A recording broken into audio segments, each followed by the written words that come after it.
तो चलो बच्चों, कैसे हैं? तो ये हिंदी की घंटी है। तो आज हम लोग हिंदी में 11 पाठ, 7वीं कक्षा है ना, 7वीं कक्षा के 11 पाठ में है कबीर के दोहे। कबीर के दोहे हम लोग जानेंगे कि कबीर कौन थे।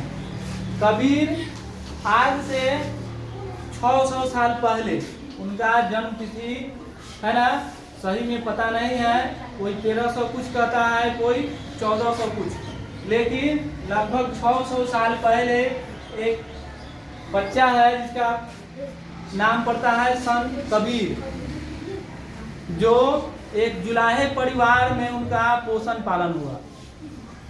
वो बच्चा कोई नदी के किनारे पीपल के पेड़ के नीचे छोड़ गया और जुलाहे का परिवार जा रहा था और जा करके कबीर को लाए और वो पालन पोषण किया और वो अपने साथ रखे और वो भी वो सूत का काम करते थे। तो वो काम करते थे और कहावत कहते थे, है ना। और दोहा वही हो गया आगे चल के, दोहा जो बहुत ही प्रचलित हुआ, जिनसे बहुत कुछ सीखने को हमें मौका मिलता था। तो उनका पहला इस पाठ में दोहा पढ़ेंगे, काल करे सो आज कर, आज करे सो अब, पल में प्रलय होएगी, बहुरी करेगा कब। मतलब कि जो काम मुझे कल करना है वो काम हम आज कर ले। कितनी अच्छी बातें हैं। ऐसा जुनून हो कि कल का काम आज करेंगे तो कल हम परसों का काम करेंगे। तो काल करे सो आज कर, आज करे सो अब, पल में प्रलय होएगी, बहुरी करेगा कब। बहुरी मतलब दोबारा। दोबारा कब करोगे? जिंदगी रही ना रही कब करोगे काम, या कल कुछ हो ही जाए, तूफान आ जाए, कुछ हो जाए। तो इसलिए आज का काम हम आज निपटा लेंगे तो कल हम फ्री रहेंगे, और कल का परसों का काम हम कल कर लेंगे। तो जीवन जब हमारे ऊपर बोझ नहीं रहेगा तो जीवन आनंदमय होगा ना। इस प्रकार ये बहुत ही अच्छी सीख दे रही है लाइनें। तो काल करे सो आज कर, आज करे सो अब, पल में प्रलय होएगी, बहुरी करेगी कब। इस प्रकार हम लोग इससे बहुत कुछ सीख सकते हैं, इस पहले दोहा से। दूसरा है, साईं इतना दीजिए जामे कुटुंब समाए, मैं भी भूखा ना रहूं, साधु न भूखा जाए। इस प्रकार साईं मतलब भगवान से उन्होंने प्रार्थना की, है ना, अपनी बात के माध्यम से, भगवान मुझे इतना दो कि अपने अतिथि और अपना पेट भर लो। इतना नहीं दे दो कि है ना रात में हम बेचैन हो जाऊं, उतना मत दो। उतना ही दो कि मेरा जीवन अच्छा से चल जाए, अतिथि का सेवा सत्कार हो जाए। साईं इतना दीजिए जामे कुटुंब समाए, मैं भी भूखा ना रहूं, साधु न भूखा जाए। ये भी बहुत अच्छी पंक्ति है। भगवान से हमें इतना नहीं मांग लेना चाहिए कि दिन रात में भी टेंशन हो जाए कि देखो तो हमारी गाड़ी चोरी तो नहीं हो गई, देखो तो दुकान फैक्ट्री में क्या हो रहा है। तो जिसके हमने सुना है, जिसके गले में चैन होती है, सोने का चैन होता है ना, वो मन का चैन छीन लेता है। गले का चैन मन का चैन छीन लेता है। तो पहनने से क्या फायदा है, सिर्फ दिखावा करना। इसलिए बेचैन के रहो और मन का चैन चैन में रखो। तो ठीक उसी से संबंधित ये हुआ कि उतना ही भगवान मुझे दो, मैं जीवन अच्छे से न जी करके शांति से जीऊं। तो इससे भी हम लोगों को बहुत अच्छी सीख मिलती है। जीवन में कभी है ना चमक के फेर में नहीं पड़ना चाहिए। हमने पहले बातें कही है, चमक 4 दिन विचार 1000 दिन, है ना। चमक 4 दिन विचार 1000 दिन। तो चमक है ना, जैसे कपड़े की चमक 4 दिन में खत्म। लेकिन जो किसी का विचार है, जैसे गांधी जी का सिद्धांत है, विचार है, आज भी जिंदा है, मर गए। भगवान बुद्ध का विचार जिंदा है लेकिन वो मर गए। महावीर हो गए, बौद्ध हो गए, या मान लो हमारे देश के वैज्ञानिक, बचपन के दिन हम लोगों ने पिछले पाठ में पढ़ा, बचपन के दिन किनका था? अब्दुल कलाम।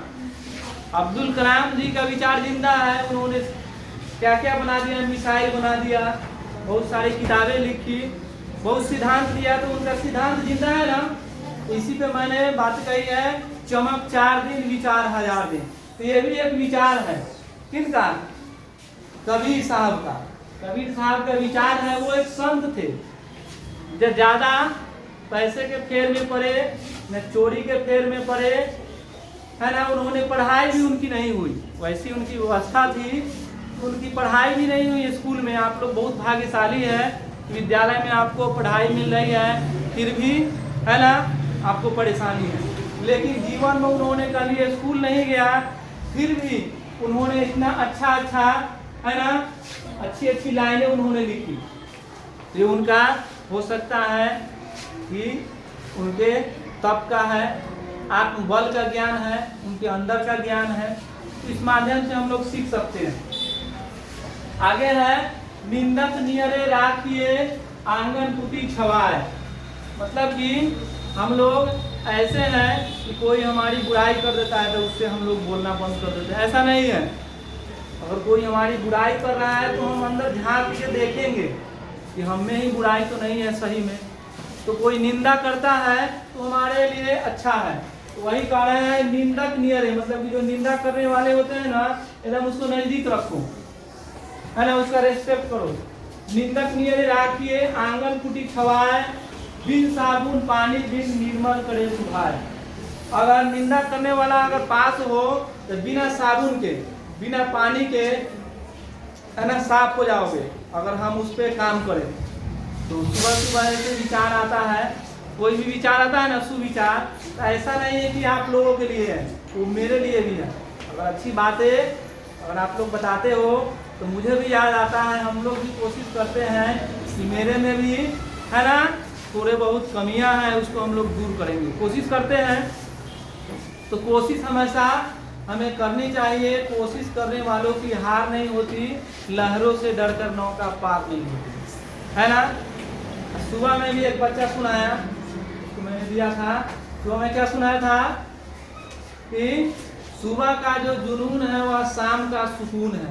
जो सुबह में जुनून से जीता है, टाइम से उठता है, अपना काम नित्य क्रिया समय से करता है, तो वह जुनून है। तो शाम में वो चैन से सोएगा। जो दिन सुबह में उठेगा, सही काम करेगा, कमाएगा, या आपका काम वो आप करें, जिसका भी दुनिया में कोई भी काम हो या कोई भी आदमी हो, सुबह में जो उठता है अपने काम पे जाता है, वो क्या होता है?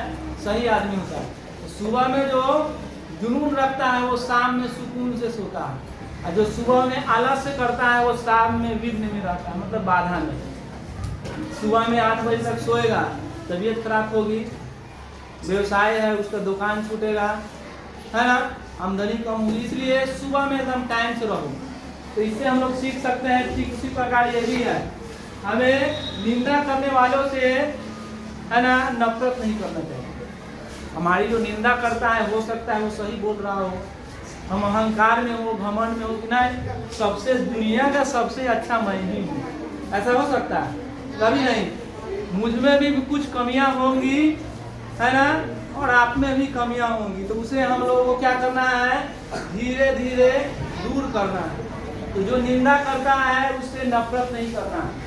तो निंदा करने वाला अगर पास में रहता है ना, अच्छा सलाहकार रहता है, तो हमें है ना अच्छे मुकाम तक है ना हमें पहुंचाने में मदद करता है। तो इस प्रकार इससे हम लोग भी बहुत अच्छी बातें सीख सकते हैं। कितनी अच्छी अच्छी बातें वो बता रहे हैं जीवन में उतारने के लिए, है ना, बहुत अच्छी बातें हैं। आगे है जाति न पूछो साधु की। अगर जाति उससे पूछी जाती है, अगर ज्ञान देने वाले की जाति नहीं पूछी जाती है। जाति न पूछो साधु की, पूछ लीजिए ज्ञान। मोल करो तलवार का, परा रहने दो म्यान। मतलब कि साधु की जाति नहीं पूछी जाती, ज्ञान से मतलब होता है। हमने कभी अपनी जाति बताई है? कोई मतलब नहीं। हम पढ़ाने आए हैं, पढ़ाने से मतलब रखते हैं। आपसे कभी हमने पूछा है कि हाँ भेदभाव? नहीं, सब बराबर है। विद्यालय है, साहब मंदिर है, यहाँ पे सब बराबर है।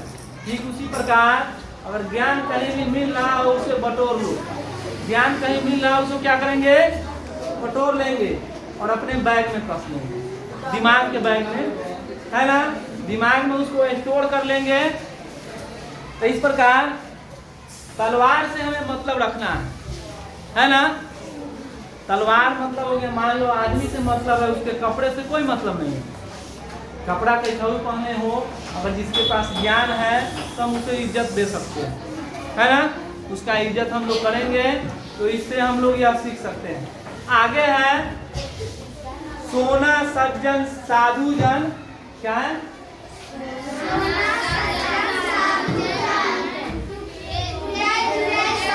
हाँ, सोना सज्जन साधु जन टूटे जुड़े 100 बार। सोना भी टूटता है जुड़ता है, सज्जन आदमी है ना रूठ जाएगा, है ना, फिर मान जाएगा, और उसे रूठने के बाद मान भी जाना चाहिए, है ना। लेकिन आगे क्या है, दुर्जन कुम्हार के एक धक्का डरा। मतलब दुर्जन व्यक्ति एक बार अगर धक्का मारोगे वो अपना रंग बदल देगा। अगर एक बार उसको ना बोल दो, दुर्जन व्यक्ति है, उसको एक बार किसी काम के ना बोल दो, एकदम गुस्सा हो जाएगा ना। तो उसका पता चल जाता है, जैसे मटका होता है मिट्टी का, पता है ना, उसको एक धक्का दे दो टूट जाएगा। अगर एक बार टूट जाएगा तो जुड़ेगा। इसीलिए हमें वैसे लोगों से पहचान कर लेना चाहिए कि जीवन में कौन लोग मेरे अपने हैं, है ना।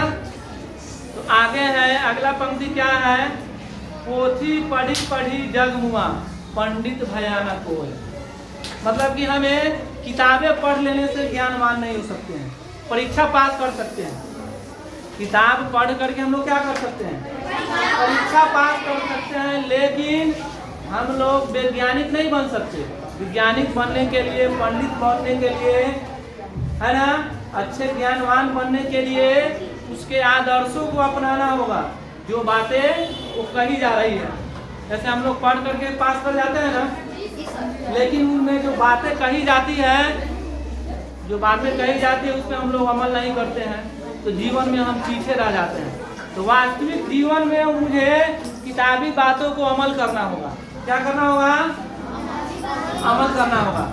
तो अगली पंक्ति है और आखिरी पंक्ति है, क्या है, बुरा न देखन मैं चला बुरा न मिलिया कोई, जो दिल राखे जो दिल खोजा आपने मुझसे बुरा न को। कहने का मतलब यह है कि हम लोग दूसरे में बुराई ढूंढते हैं। क्या करते हैं, दूसरे में बुराई ढूंढते हैं। लेकिन कभी मैंने आईना लेकर देखा है कि मेरे चेहरे में कितनी धूल पड़ी है। दूसरे का चेहरा देखते हैं, देखो कैसा है, बहुत गंदा है, बहुत ये है वो है ना।